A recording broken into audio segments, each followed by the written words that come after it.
In this series, we're going to be having 3 videos. Okay, the first one is going to be how we start this one. See the animations. These are wonderful animations that if you have on your home, it increases your user experience. The nice over effect, and then when you click, you see, if you click, you realize that the button goes down and the shadow also reduces, giving the very nice over effect.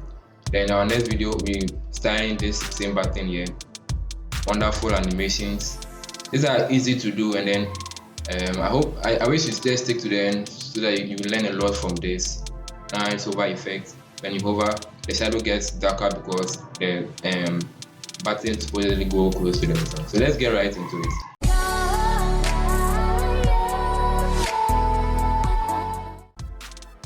I'm going to open VS Code.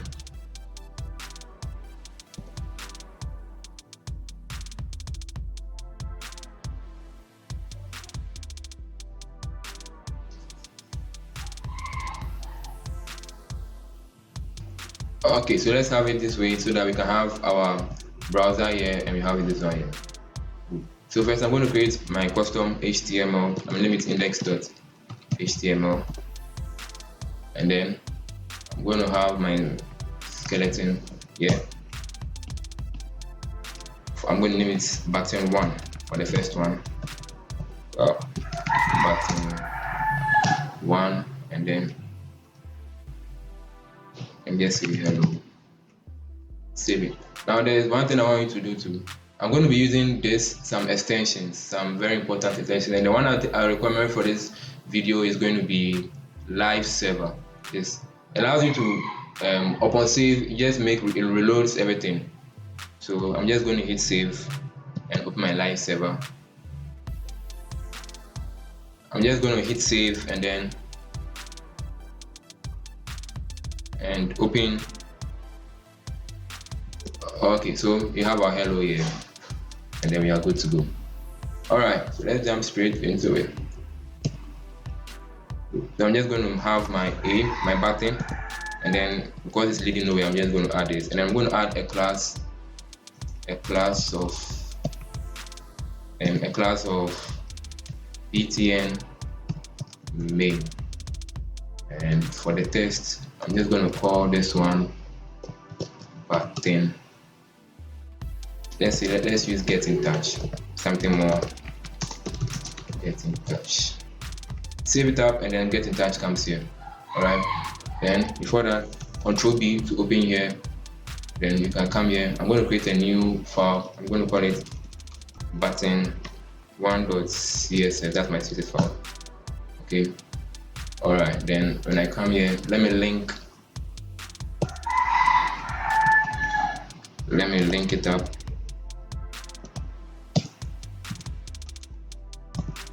So that's all. Button1.css. Save, and then we go. So the first thing I'm going to do in my CSS file is to reset everything. Reset everything.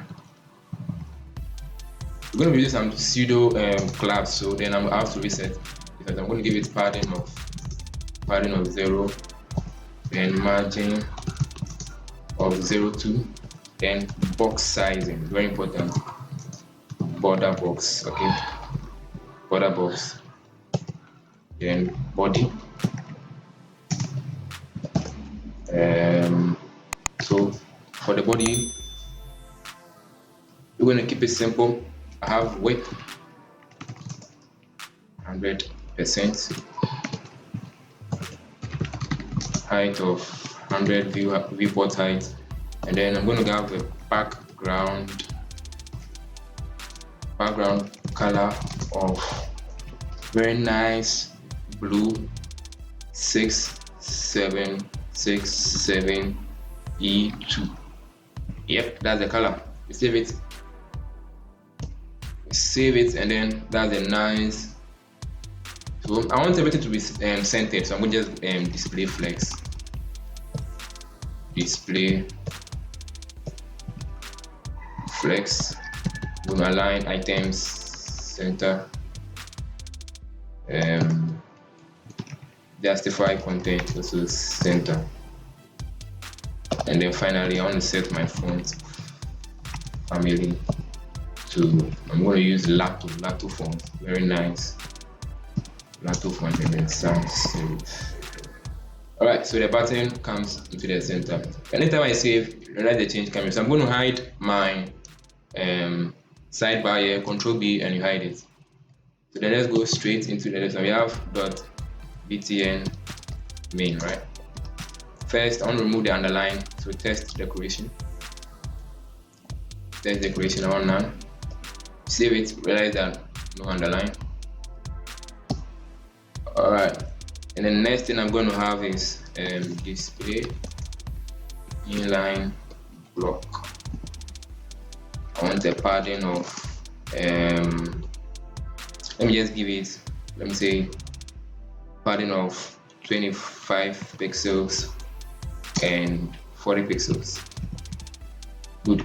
Now the thing about padding is that whenever you give padding and you set only to two values like this, the first value takes for up and down, and the second value takes for left and right. So if I should add a background color of white here, background color of white, you realize that this side looks better because this 40 pixels padding left, 40 pixels padding right.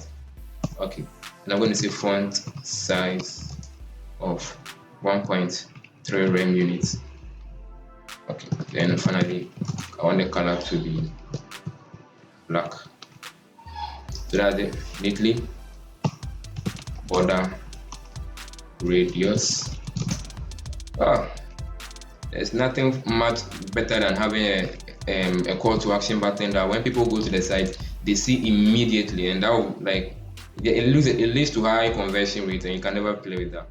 So let me add something before I move anything. Box shadow. I want a box shadow of 0, 10 pixels, 10 pixels, and then RGBA. I'm going to have black. So 0, 0, 0, and then finally 0.5. Yep. Then when I save that, realize that nice shadow under it. Okay. And the next thing I'm going to do is, okay, so btn main. Now I'm going to do style there. So first is content. You have to set content to nothing. And I close the bracket. Okay.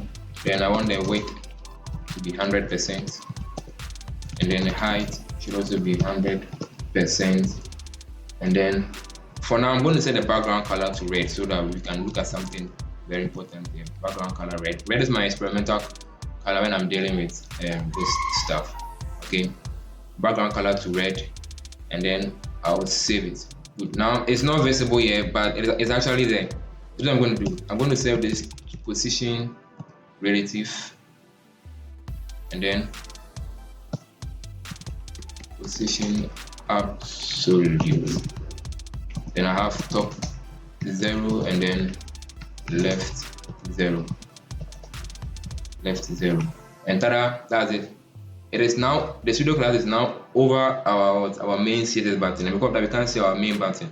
So one way to make sure btn after goes behind the button is by using z index. Okay, so z index just shows the stack, which one is on top of which one. So z index, I'm going to use z index of what's that?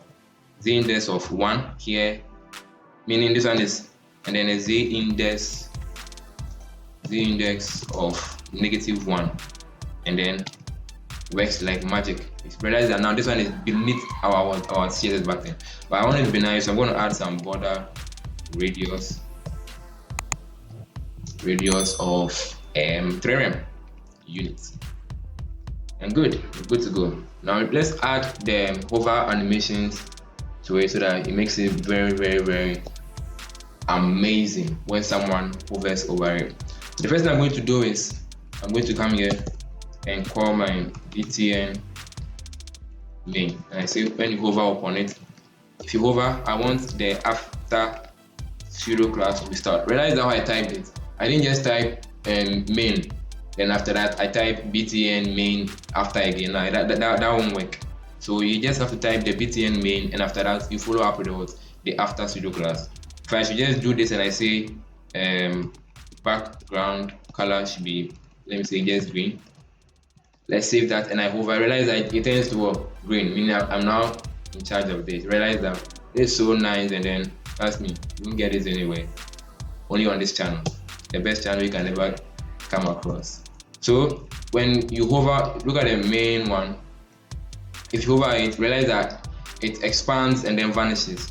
It expands and vanishes. It expands and then vanishes. So that's what we're going to do here.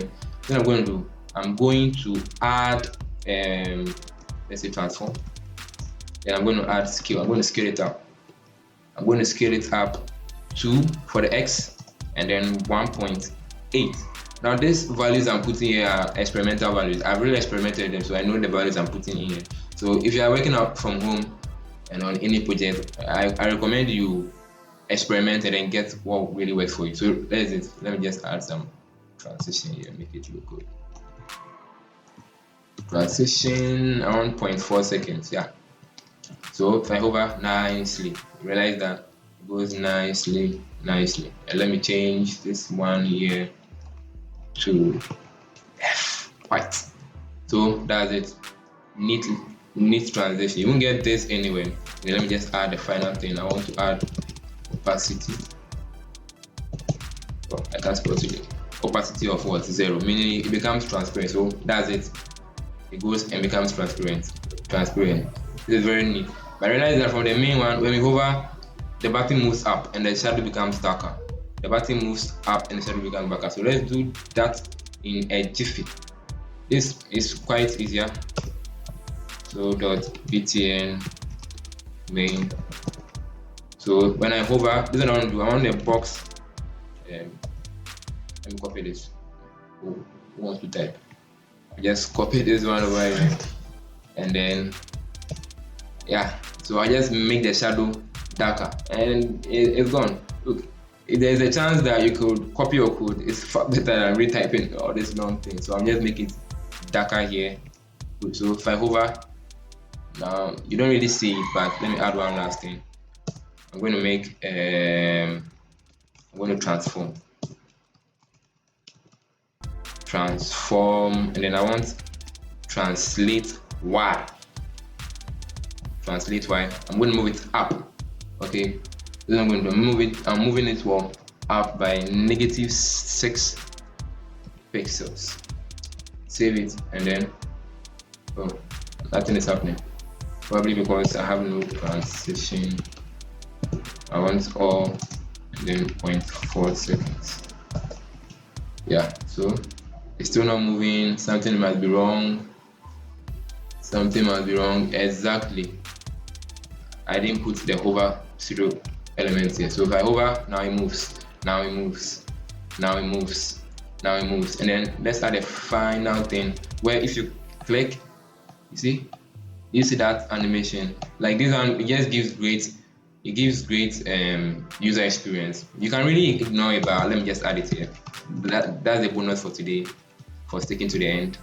So btn, let me just call it okay. So let me Control L, clean everything, and let's be smart here.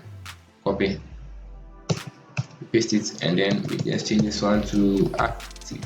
Active is when you click on it, so that's the pseudo element for that one. And when you click on it, okay, I want transform. I want you to translate Y to 0 pixels, and then I want the shadow to also copy this one, copy, paste it. Then let me increase the shadow here. When you hover, it becomes much bigger. Yeah, so if I hover, shadow becomes darker, and then if I click, it gives me that clicking effect. Alright. Thank you guys so much for sticking to the end. If you really got something out of this, please hit the like button, and if you haven't subscribed yet, what are you waiting for? Subscribe, alright? So that we can be ranked higher, so that it can help me, you, and anyone looking for this. In the next videos, you're going to be looking at this wonderful animations. Look at this, and then there's one also in the following videos. If that's it, I'm going to catch you in the next video. Bye.